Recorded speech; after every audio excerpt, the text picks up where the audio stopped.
Defined.ai, enabling creators of the future.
Hello, everyone, and welcome to our final Team of Tech interview. My name is Caterina Pertu Salteiro, and I am the Director of Global Communication and Brand at Defined.ai. And today, I'll be your host for another chat with an outstanding guest. As we celebrated International Women's Day this month, and as a strong gender equality advocates we are at Defined.ai, we have conducted a series of interviews throughout the month with amazing women in the tech industry. Over the last few weeks, we welcomed Minu Rami, Principal Product Manager at Xbox, Erin Papworth, CEO at Navit, Sylvia Adaj, investor of Evolution Equity Partners, and our very own Julie Bouillon, Senior Director of Product Management at Defined.ai. We had super interesting conversations with these strong and fierce women who thrived in male dominated industries. And today, we are wrapping up our series with an outstanding guest. Our guest today is Alisha Arora. Alisha is an ambitious 15-year-old on a mission to leverage AI to better support youth mental health. She's currently researching at MIT's AI lab to diagnose mental illness and is also working with Microsoft's support towards detecting suicidal ideation in social media content to prevent suicide. Alicia's work on AI and mental health has led her to become a UNICEF Youth Ambassador. And as a philanthropist, she's also founded her own nonprofit organization, the Hope Sisters. Their passion for supporting children in foster care has led them to gain recognition on national television and from governmental officials. Alicia, it's a pleasure to have you here today. It's an Thank you honor to interview such an incredible young lady with this can do attitude when it comes to using AI for good. You are definitely a change maker and an example for so many people. Thank you so much, Katerina. It's honestly an honor to be here. And we can't ignore the fact that you're only 15 years old, right? So, can you tell us a little bit more on how you started working on AI projects at such a young age? Yes, of course. Well, again, thank you so much for having me. To start, technology has always been rooted in my life since I was growing up. But, when I was in school, and this might be crazy to hear, but even now, a lot of the STEM programs and like robotics clubs, they were really centered toward boys. And in my school, then we had, more girl centered clubs that were the baking and knitting clubs. So I always really felt excluded from getting involved with technology.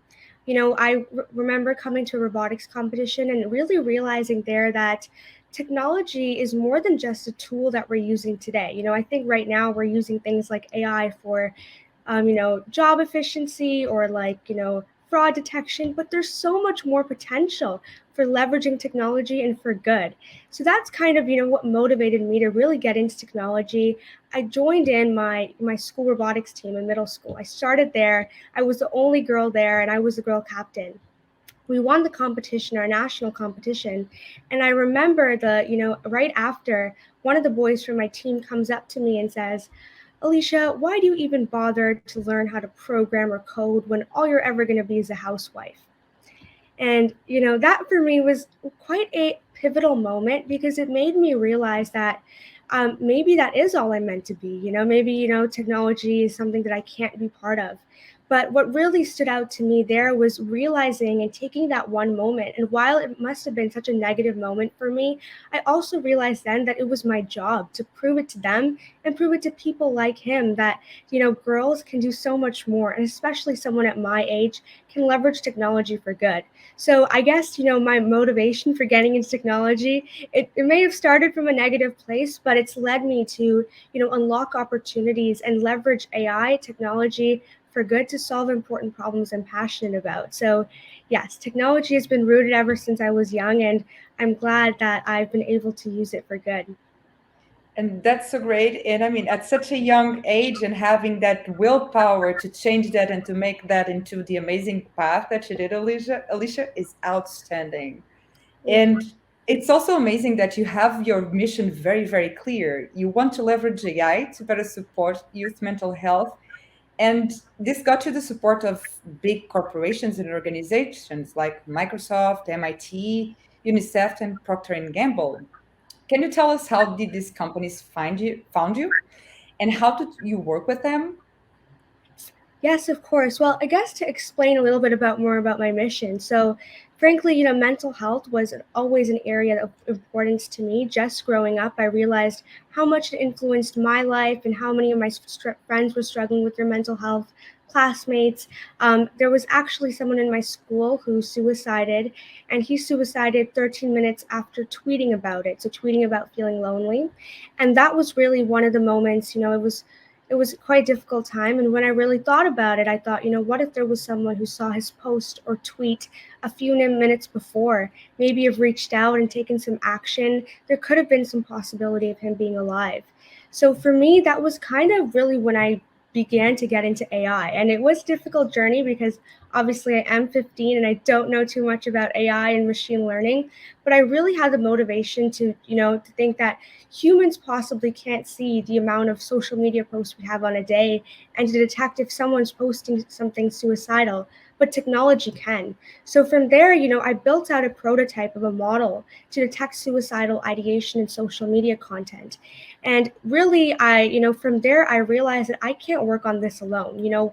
One, this mental health and AI, it's an important subject, but you also needed to make sure that this is such a sensitive topic. So when I did reach out to a lot of these companies, Microsoft right now is helping me build out this model so that I can actually use it in social media platforms and actually save lives. My support from UNICEF allows me to empower more youth to take care of their mental well-being. So a lot of this is interconnected, but really connects to my mission of supporting people's and youth mental health through leveraging technology and making sure I'm doing that well, because this is not just a one-player game. I think the support that I have from companies, I'm really grateful for, because I think a lot of times youth like me can think that, we're so reliant on corporations and government to make the change we want to see. And we don't think that us as youth can make that change. But I hope that one, I can be an example for that. But two, also that I can make the change that I want to see for being a youth. And I'm grateful to, have corporation support to be able to do that. So, yes.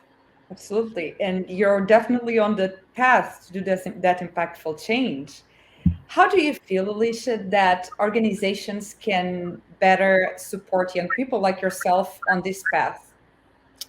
That's a really important question. I'm really glad you asked that. I think that, as youth, a lot of times I can say, because I know a lot of youth and I have a lot of peers, that we have great ideas. And for me, and I think for a lot of youth, we don't work these 9 to 5 jobs where we have to, perform certain tasks or do a certain job. But really, the work that we do is because we're passionate about it. For me, I got into mental health because I saw it as something that's so important to peers and to myself. And that's why I got interested in AI and mental health. It wasn't something I was forced to do. So I think for me, as youth, we have these amazing ideas. We have the ideas, and for some of us, we even have the skill to make those ideas. I think where we lack and what we would love support on is getting our ideas out there. It's one thing to have an idea, but it's another thing to implement it, to make change with it. And I think that's where corporations and governments play a role. giving youth the opportunity to learn the skills, like, teach youth about AI, teach youth about coding, and teach youth about the skills of the future and of today, but also then elevate their work, take their work one step forward and put it out there, work with them to, solve important problems. And I think for all companies out there, have youth voice. Youth may just be, 10% of today, but they are 100% of tomorrow. And I think that is so powerful because, when companies are working on products or working with consumers, they have to understand that, in the next 10 years, their consumers are going to be Gen Z. So I'd say that also including in Gen Z, including a youth voice in the work that you're doing to make your content, to make your products better tailored towards consumers, that's one thing for sure, including youth voice, teaching youth about the important skills like AI, like coding, and then also elevating their work and taking it one step further. I am sure that everyone from the corporations that's listening in is now taking notes because this is so valuable. Mhm. And I would like to take this step back as well to ask you to touch a little bit on what you've just said. How did you, at such a young age, I mean, you're still in high school, right? Yep. So, how did you learn to work with such complex technologies in AI and machine learning that usually take a full on master's degree, PhDs? How did you learn that? Yes, well, that's a great question. And I'll be honest, it's not an easy journey. So I'm not going to say here that I spent 1 month and I learned how to code and I'm an expert at it, because no, I'm not. And I'm still, learning. But for me, what really motivated me was my passion behind this. So obviously, I wanted to work on a meaningful project. And all it was for me was to get the steps to reach there. So I think one thing that's so valuable that we have right now that's better than any other time in history is that we have access to these amazing resources. For me, if I just search up, AI course on Google, I can literally learn AI in a matter of months. So that's really what I did. I started learning from scratch. I learned how to code. I took back, some math class, hating math in middle school, but starting to love it now because I think I learned that there's, in school we focus so much on, doing normal tasks, doing schoolwork, but we don't ever learn the so what in school. Like, so what that you learned how to add, like what can you do with that, and I think for me that was kind of where AI was so exciting to me, because I learned that there's so much more than just I can actually apply what I'm learning. So for me, I reached out to a lot of people as well. I think just connecting with people in the AI space saying, hey, I'm 15 and I want to learn how to build AI models and I'm just super interested. That's kind of one of the first steps I took. And I think, during that time, I did have a lot of courage to reach out to people, to take resources. And that's kind of what made me stand out and also get me these opportunities. And finally, I'd say is that, obviously this was not a super easy journey, but for me, I think one of the biggest things is that having these resources, reaching out to people, and then also, being with a group of youth who are also willing to learn. I'm part of a program right now called the Knowledge Society, where I'm with a bunch of ambitious youth that are always pushing me to learn about technology and learn about AI. And so from there, that's kind of how I got the beginning and got involved with AI. After that, I actually reached out to MIT and their AI lab, and I reached out to them and asked them, you're doing so much work in the AI space, and there's not much being done on mental health. I want to learn about AI, and I think I can be valued to you because having that youth voice, specifically with youth mental health. So I reached out to the lab there, and I started working as a research intern for a couple months. And what I got to do there was actually get experience building AI models and get that firsthand mentorship. And I think what I definitely want to emphasize on is mentorship has played a huge role. So if anyone who's listening who's a tech leader, a woman in tech, reach out and also just mentor someone, mentor the next generation, because they are the future leaders of tomorrow and today. Absolutely, Alicia. And with all your proactivity on this and this community building as well, you've also ended up founding a nonprofit organization with your sister, the Hope Sisters, and it has the mission to spread hope to vulnerable people. Could you tell us a little bit more about your nonprofit and what's the best experience that you have had on this path? Yes, well, this is a great question. I'm so happy you asked it because for me, the Hope Sisters, for me and my sister, we started this really just when COVID hit. And, for us in Canada, what we realized was is that when we wanted something as simple as a brownie, we were craving something, we wanted something to play with, we could easily call on our parents and they'd get it for us in 2 minutes. But we realized then, especially during COVID, that not many people had that. And I actually had a friend in foster care who, may have just been 13, but she lived in over 10 different foster homes. And from what I realized then is they've never had something to call their own. So that kind of really struck me and my sister, and it kind of the word hope really stuck with us. How can we give people hope during this isolating time? So we worked on many projects, one being Project Hope Bags, so giving bags to children in foster care filled with small items like, yummy snacks, books, toys, things to just bring a smile during this isolating time. And we also wrote cards to seniors, so just seniors in long-term care who may have been lonely. And, the reaction we've got for this is something that makes me the most proud of what we do, is just something as simple as a smile. It really makes someone's day. And, I think what we really realize is small actions play such a huge role.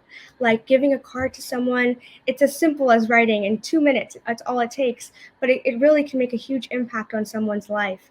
And that's kind of the mission of the Hope Sisters. From there on out, we have 50 chapters across the globe. So chapters of the Hope Sisters where, we have other student leaders who are doing their initiatives of hope in their country. For instance, in one of the Hope chapters we have in Africa, there's a lack of, menstrual products there. So we have a student leader there donating menstrual products, and it's all about what hope looks like in different areas of the world.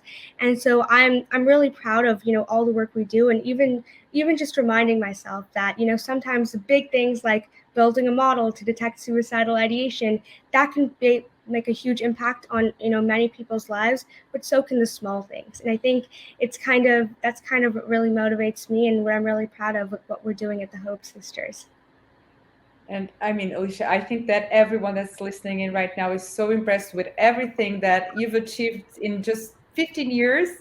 You have an amazing path ahead. And I mean, we're not the only ones noticing that, right? So you've been awarded also the award of Princess Diana, and you've spoken at several conferences. You even shared stage with Michelle Obama. And what have you learned since you started this journey, and what were the obstacles that you've been finding along the way?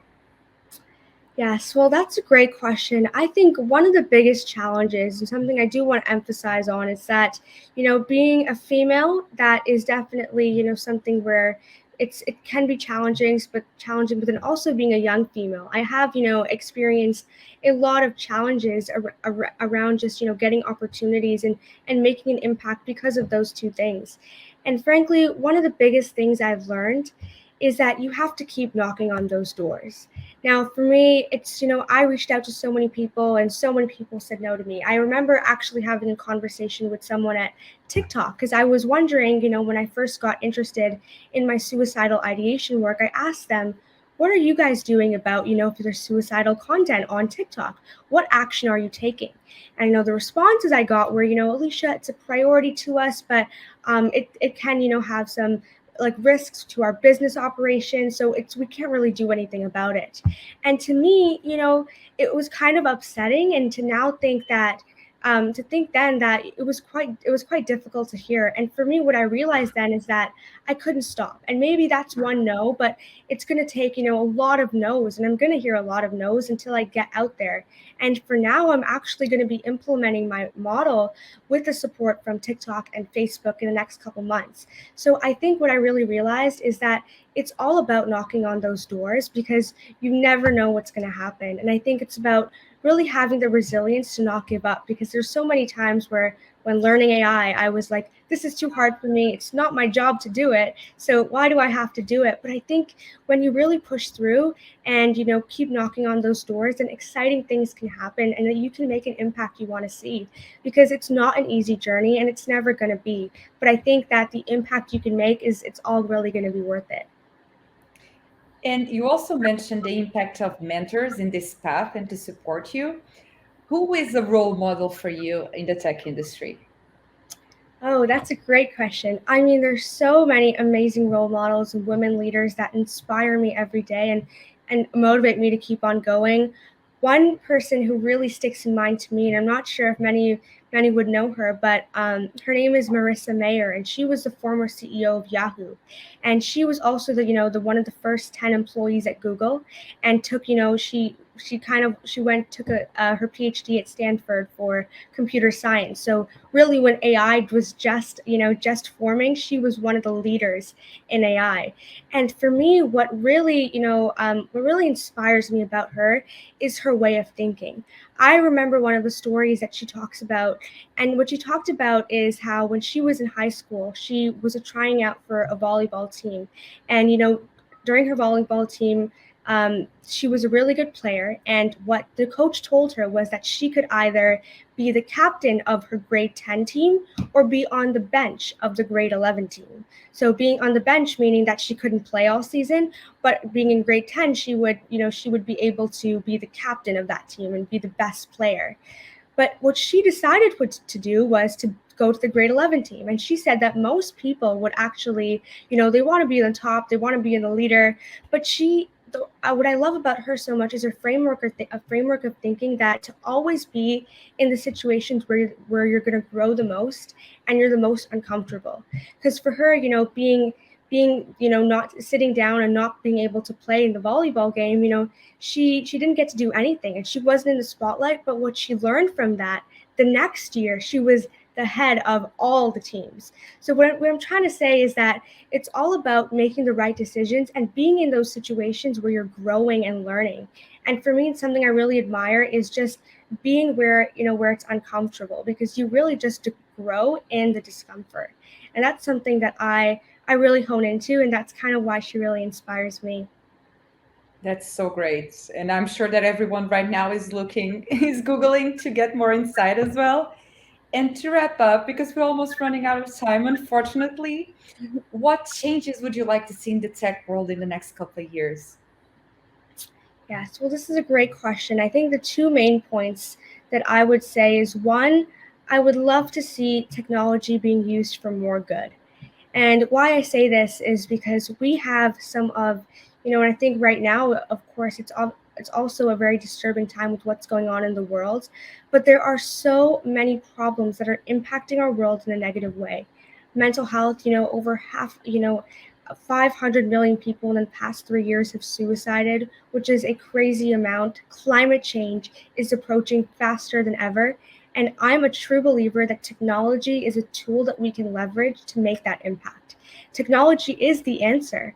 And I think what we need is more technology being used for good, whether that be for corporations, investing in more tech for good, AI for good, but also looking into more exponential tech like quantum computing, genetic editing. There's so many other technologies that have an exciting future for humanity. And then the second point I'd say is connected with tech for good is also, again, going back to my point, investing more in youth, because youth are the leaders who are going to be driving this change. They're going to be the ones, leveraging tech for good and making impactful ideas to change the world.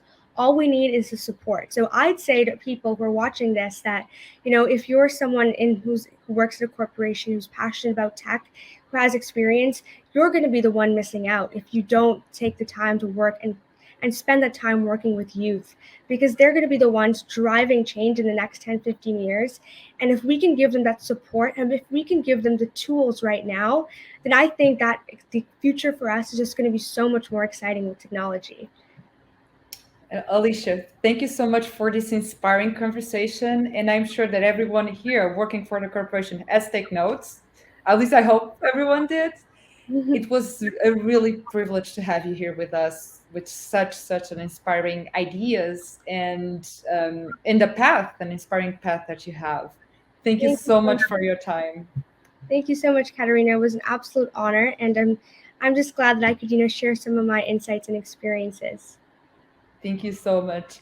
And to everyone who joined us over the last few weeks, we hope that you enjoyed these conversations as much as we did and that you feel inspired to act towards a more equal world and, in this case, also to support youth more. If you missed any of the interviews, you will be able to check them on our YouTube channels as the videos will be made available later today. Thank you, everyone, and see you all next time. Defined AI, enabling creators of the future.